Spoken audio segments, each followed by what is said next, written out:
The live TV, सच सबसे आगे।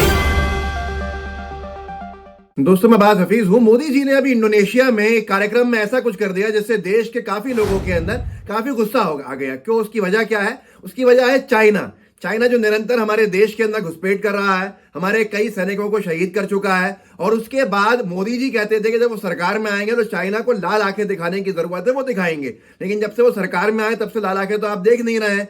पर अभी जब ऐसे हालात चल रहा है कि चाइना निरंतर हम पे हमारी जमीन को हथियाने की कोशिशें कर रहा है और हथिया भी ली है बहुत सारी जमीन का हिस्सा, जो मैं आगे कुछ अखबारों के माध्यम से आपको बताऊंगा। ऐसे वक्त के अंदर जब लाल आंखें दिखाने की जरूरत थी, इंडोनेशिया में डिनर के दौरान मोदी जी ने बहुत तेजी के साथ जाकर शी जिनपिंग से हाथ मिलाया और चर्चा करी। और बहुत मतलब जो आप तेजी से मिलाते हैं जाके, एक बहुत अच्छे नेचर के साथ मिलाते हैं, बड़ी खुशी से मिलाते हैं, तो सारी की सारी बात को लेकर आज हंगामा खड़ा हो गया है देश के अंदर। मैं आपको जरा वीडियो दिखाता हूं और आप खुद समझिए और खुद तय कीजिएगा सही किया है नहीं, क्या नहीं किया है। सुप्रिया श्रीनेत है, कांग्रेस की प्रवक्ता है, उन्होंने डाला है, लिखा है 20 जाबाजों की शहादत पर चीन को लाल आंख दिखाते मोदी जी। जरा देख लीजिए इस वीडियो को। और साथ में लोगों ने जो इस वीडियो को एडिट किया है उसमें डाल भी दिया है ऊपर, वो उस वक्त की खबर जब चाइना ने हमारे 20 सैनिकों को, 20 जवानों को शहीद कर दिया था। देखिए।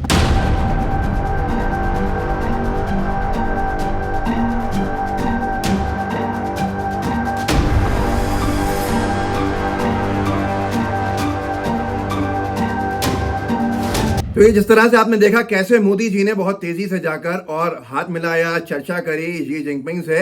देश की जनता जो इस वक्त राष्ट्रवाद का जिसके अंदर जज्बा है, वो इस मुलाकात को कबूल करने के लिए आगे नहीं आ सकता। अब ये बड़ा विषय है कि लोगों ने सवाल खड़े कर दिए कि ऐसा क्यों किया। किसी ने बताया है कि अंतर्राष्ट्रीय परंपरा क्या है, वो ये मैं आपको दिखाऊंगा। लेकिन जिन लोगों को लगता है कि चाइना जो है वो इतना कुछ नहीं कर रहा है, जितना हमारा रिएक्शन दूसरे देशों के ऊपर आता है, वो चाइना पे क्यों नहीं है। दैनिक भास्कर ने लिखा है, लद्दाख में भारत और चीन के बीच तनाव, चीनी सैनिकों ने LAC के पास, लाइन ऑफ एक्चुअल कंट्रोल के पास भारतीय चरवाहों को रोका।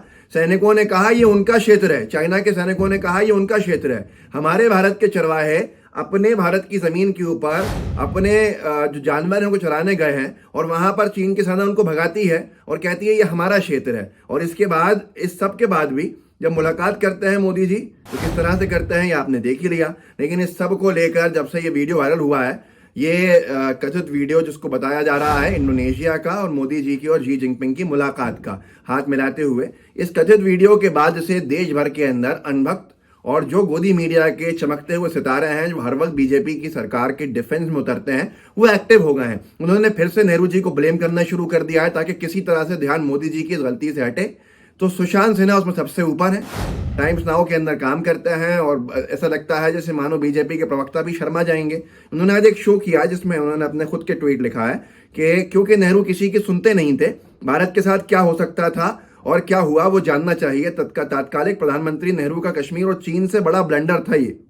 मतलब खुद कह रहे हैं कि नेहरू जी ने कश्मीर में ब्लंडर किया, नेहरू जी ने चीन में ब्लंडर किया। ये दावा इनका है, सुशांत सिन्हा जी का। क्यों है? आप समझ सकते हैं कि हालात इतने खराब हो गए हैं कि इस वक्त डिफेंड कैसे करें, कैसे भी करना है। अभी कुछ दिन पहले की ही बात है जब पूरा का पूरा मामला एक तरफ जा रहा था कि हर इंटरव्यू में और हर प्रचार के सभा में, चुनावी प्रचार में बीजेपी के नेता बोलते हुए नहीं थक रहे थे कि मोदी जी ने इतने घंटों के लिए चीन, यूक्रेन और रशिया की जो जंग थी वो रुकवा दी।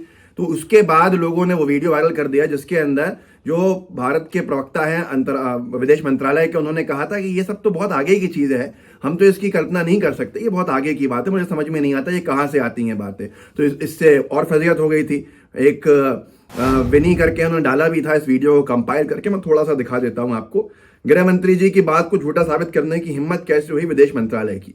देखिए, पहले अमित शाह बोलेंगे तो इस वीडियो के अंदर साथ में जुड़ेगा JP नड्डा जी का बयान और तीसरा विदेश मंत्रालय का बयान जो कह रहे हैं कि ऐसा कुछ नहीं है जिस तरह की बातें कही जा रही हैं। देखिए इस वीडियो। हमने कभी ऐसा नहीं देखा कि भारत के 35,000 बच्चे यूक्रेन में पढ़ने के लिए फंसे हो और भारत के प्रधानमंत्री यूक्रेन और रशिया के राष्ट्राध्यक्षों से बात करें कि भैया हमारे बच्चों को हमें वापस लाना है, आप थोड़ा गोलाबारी 2-3 दिन के लिए बंद करो और 72 घंटों के लिए दो देश के युद्ध का सीज फायर हो जाए। Order a resumption of bombing. I think that's really getting a bit much ahead of ourselves.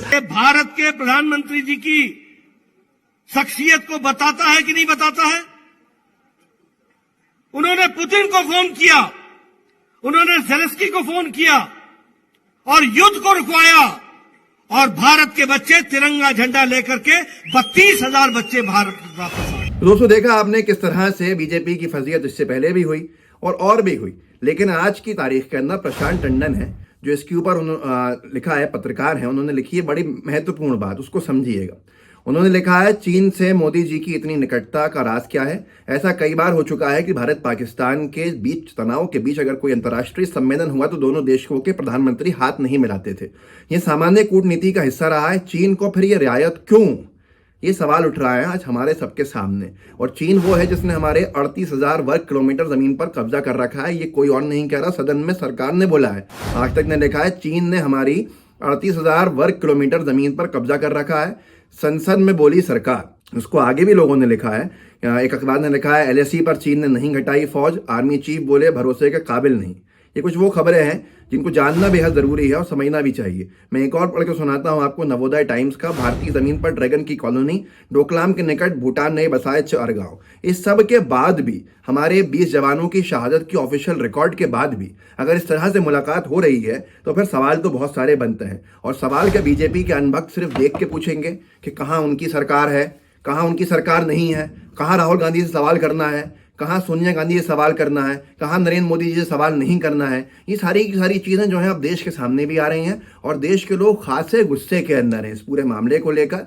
तो इस तरह की चीज़ें आज अगर किसी और प्रधानमंत्री ने की होती तो क्या अनभक्त उनको माफ़ कर देते, छोड़ देते। प्रधानमंत्री का कद बहुत ऊंचा है, लेकिन प्रधानमंत्री की कुर्सी जो है वो हर एक व्यक्ति के सम्मान के साथ जुड़ी हुई है और प्रधानमंत्री पूरे देश के एक एक भारतवासी को रिप्रेजेंट करते हैं। अब ऐसे हालात में चीन से ऐसी मुलाकात होना थोड़ा सा लोगों को बड़ी तकलीफदेह हो गया। अब लोग आगे क्या रिएक्शन देंगे तो आने वाले वक्त में पता चलेगा। खैर, आप इस वीडियो को आगे बढ़ाइएगा, लोगों को जागरूक कीजिएगा और लोगों को बताइएगा कि आखिर क्या हुआ है इंडोनेशिया में, बाली में डिनर के दौरान जो कई देश जहां जमा हुए थे, और कैसे इस मुलाकात से सोशल मीडिया पर एक हंगामा खड़ा हो गया है।